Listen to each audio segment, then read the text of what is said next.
जय हिंद दोस्तों।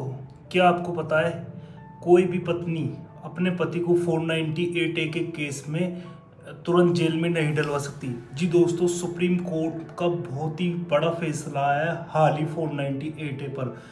क्या है माजरा, मैं आपको पूरी स्टोरी डिटेल में बताऊंगा बड़े इजी वे में। दोस्तों, ये आपके लिए, अगर आप पति है तो आपके लिए बहुत फायदेमंद होने वाली है। ये वीडियो एंड तक देखना जरूर और चैनल को सब्सक्राइब जरूर करना। दोस्तों, माजरा क्या है पहले हम समझते हैं 498। दोस्तों, जैसे कि आपको पता है 498 एक कानून है जिसे 1983 यानी 1983 में बनाया गया था। किस लिए? औरतों की सुरक्षा के लिए, शादीशुदा औरतों की सुरक्षा के लिए, उन पे क्योरल्टी या डाउरी जैसी चीज़ें ना हो उनके साथ। बट लेटर ऑन जैसे जैसे ये जो 498 का कानून इंडियन कॉन्स्टिट्यूशन यानी इंडियन कोर्ट्सों में यूज़ होने लगा, वैसे वैसे मुश्किलें बढ़ने लगी। दोस्तों, 50% से ज़्यादा केसेस फॉल्स आने लगे, यानी झूठे। बहू के द्वारा, पत्नी के द्वारा अपने पति और रिश्तेदारों पे ये केस का मिसयूज करना पाया गया। तो इसी को देखते हुए दोस्तों एक केस आया था इलाहाबाद हाई कोर्ट में 2022 में। इलाहाबाद हाई कोर्ट के पास जो मैटर आया था उसमें ये था कि उसमें जो पति का पक्ष था और उसके परिवार वालों का ये कहना था हाई कोर्ट में कि जो उनकी पत्नी के द्वारा एलिगेशन लगाए गए वो सारे वेगे, वो सारे मन घड़ंटे, झूठी एफआईआर है, परेशान करने के लिए की गई है और ज़बरदस्ती नाजायज सताने के लिए। तो ये सारी चीज़ें कोर्ट ने ऑब्जर्व करी और गाइडलाइंस जारी करी। और इसी गाइडलाइंस को, इस केस ये 2022 था और इसी गाइडलाइंस को 2025 के सुप्रीम कोर्ट ने एक केस में इसी गाइडलाइंस को पूरे ऑल ओवर इंडिया में लागू कर दिया। तो आइए समझते हैं कौन सी गाइडलाइंस है 498 के रिलेटेड जो पतियों के लिए एक सहारा बन गई है, एक स्ट्रॉन्ग और मजबूत चीज़ बन गई है। तो अब भी बोल रहा हूँ, सब्सक्राइब कर लीजिए। अब तो फर्स्ट है दोस्तों, जैसा कि 498 का केस है, अगर किसी पे हो जाता है तो वो बहुत ज़्यादा टेंशन में आ जाता है। और सबसे पहले कि बहुत ज़्यादा दबाव बनाने के लिए करी जाती है, ये घबरा जाते हैं कोई सेटलमेंट हो जाए, ले दे के पैसों के चक्कर में करी जाती है। अब ये सेटलमेंट अगर कुछ लोग भारी कर देते हैं डर के मारे कि कोर्ट कचहरी कौन करे, कौन परेशान हो इन चीज़ों के लिए। आपको पता है कैसी सोसाइटी है, लोगों के पास इतनी दिक्कतें रोज़मर्रा की ज़िंदगी है। अब वो कौन कोर्ट कचहरी में पढ़ना चाहेगा? कोई भी कोर्ट कचहरी में नहीं पढ़ना चाहेगा। तो इसी डर से वो भारी सेटलमेंट, अगर उनकी गलती भी नहीं होती ना तो वो भारी फिर भी सेटलमेंट कर देते इस 498 के चक्कर में, कहीं वो पूरे परिवार को लपेटे में ना ले रहे।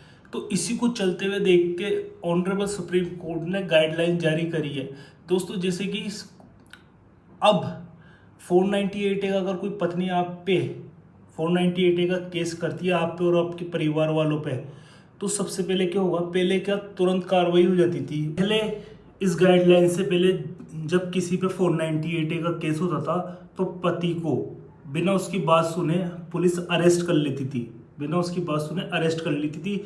हैंड टू हैंड एक्शन हो जाता था और इसमें ये क्रिमिनल ऑफेंस था, क्रिमिनल में आता है। तो अब की जो इस गाइडलाइंस का सबसे महत्वपूर्ण पॉइंट है और फर्स्ट पॉइंट है वो है कूलिंग ऑफ पीरियड, यानी 2 महीने तक कोई गिरफ्तारी नहीं होगी। अगर किसी पत्नी ने अपने पति पे या अपने ससुराल वालों पे 498 का केस करा है तो 2 महीने तक कोई गिरफ्तारी नहीं होगी, क्योंकि इसकी जांच होगी, पुलिस अच्छे से इसकी जांच करेगी और पूरी अच्छे से इसकी जांच करेगी। अगर 2 महीने तक, अगर अटेम्प्ट टू मर्डर, अगर इसमें ये वाला ऑफेंस नहीं है, अटेम्प्ट टू मर्डर होगा तो हो जाएगी एंड टू एंड गिरफ्तारी। मगर अटेम्प्ट टू मर्डर नहीं है तो 2 महीने तक गिरफ्तारी नहीं होगी 498 के केस में, क्योंकि पुलिस जांच करेगी अच्छे से कि ये कहीं एप्लीकेशन, जैसे मैंने आपको बताया कि कहीं ये जो एफआईआर है ये वेग तो नहीं है, जो एलिगेशन है वो वेग तो नहीं है, ये मनगढ़ंत कहानियां तो नहीं है, मनगढ़ंत एलिगेशन तो नहीं है, बदले की भावना में पति और उसके घर वालों से पत्नी के द्वारा लगाए गए झूठे इंजाम तो नहीं है। तो ये सारी चीज़ें चेक करेगी पुलिस गाइडलाइन के अकॉर्डिंग। तो इसलिए 2 महीने तक कोई अरेस्ट नहीं है, 2 महीने तक कूलिंग ऑफ पीरियड रहेगा। पहले तुरंत अरेस्ट हो जाता था पति, अब नहीं होगा। अब सेकंड की बात करें तो दोस्तों, अब सेकंड है फैमिली वेलफेयर कमेटी। दोस्तों अब गाइडलाइंस के अनुसार जैसे जो रिटायर्ड जज होते हैं और कई मेंबर है, कई कंसल्टेंट है, वो एक रिपोर्ट तैयार करेंगे पति और पत्नी के बीच में कि क्या बात है, पूरा ब्यौरा समझेंगे कि क्या मैटर है क्या है, और एक रिपोर्ट तैयार करेंगे 2 महीने में और वो सबमिट कराएंगे। तो इससे दोस्तों ये पता चलेगा कि क्या माजरा है और इसके बिहाफ पे एक्शन लिया गया। थर्ड जो पॉइंट है गाइडलाइंस के अनुसार कि पुलिस को जो अरेस्ट करने वाली जो एजेंसी है पुलिस, उसको रीज़न देना होगा, रिटर्न स्टेटमेंट देनी होगी कि अरेस्ट क्यों ज़रूरी है। वो बताना पड़ेगा मजिस्ट्रेट को, इन फ्रंट ऑफ मजिस्ट्रेट ये साबित करना होगा कि गिरफ्तारी क्यों ज़रूरी है, उसको गिरफ्तार करना ज़रूरी है, उसका लिखित और रिटर्न स्टेटमेंट देना होगा। अब फोर्थ की बात करते हैं हम। फोर्थ जो गाइडलाइंस है पॉइंट है ये कि सेटलमेंट एंड मेडिटेशन। दोस्तों कि मेडिटेशन करवाना गाइडलाइंस के अनुसार दोनों पति और पत्नी को चांस दिया जाएगा कि मेडिटेशन से अपना जो झगड़ा है या वो बात है उसको सोल्व करा जा सके। इससे क्या मेडिटेशन बढ़ेगा, मीडिएशन बढ़ेगा और आर्बिट्रेशन बढ़ेगा, सुलह करवाने की कोशिश की जाएगी। तो ये सारी चीज़ें।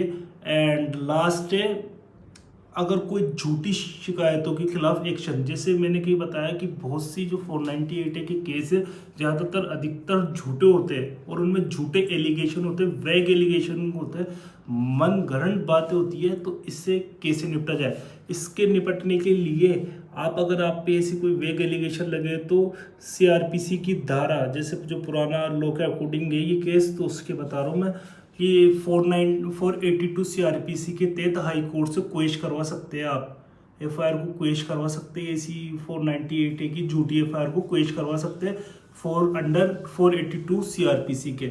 अब इसका क्या इम्पैक्ट पड़ेगा इसका रियल लाइफ में, दोस्तों इसका जो इम्पैक्ट पड़ेगा मैं बताने वाला हूँ कि बेगुनाह है जिन पे झूठी FIR हो जाती है उससे उनको राहत मिलेगी। वेग एलिगेशन, झूठी अफवाहें, झूठी एलिगेशन, झूठी बातें पतियों के बारे में जो पत्नी कह देती है ज़्यादातर। मैं ये नहीं कह रहा कि सब चीज़ों में पत्नी गलत होती है या सब चीज़ों में पति सही होते हैं, मगर ज़्यादातर जो चीज़ें अभी जैसे हाल ही में जो केस देखने को मिल रहे हैं उसके बिहाफ पे पतियों को राहत मिलेगी और वेग एलिगेशन पे रोक लगेगी और उन पर कार्रवाई होगी। एंड सेकंड, आर्बिट्रेशन और मीडिएशन के चांस बढ़ेंगे, यानी सुलह के चांस बढ़ेंगे और ऐसी रिपोर्टें और ऐसे केसेस में कमी आएगी। और मोस्ट इम्पोर्टेंट बात कि ऐसे केसेस कम हो जाएंगे। तो दोस्तों आज की वीडियो में सिर्फ इतना ही, और आपको हमारी वीडियो कैसी लगी सब्सक्राइब जरूर करना। आज की वीडियो में बस इतना ही, मिलते हैं नेक्स्ट वीडियो में। जय हिंद।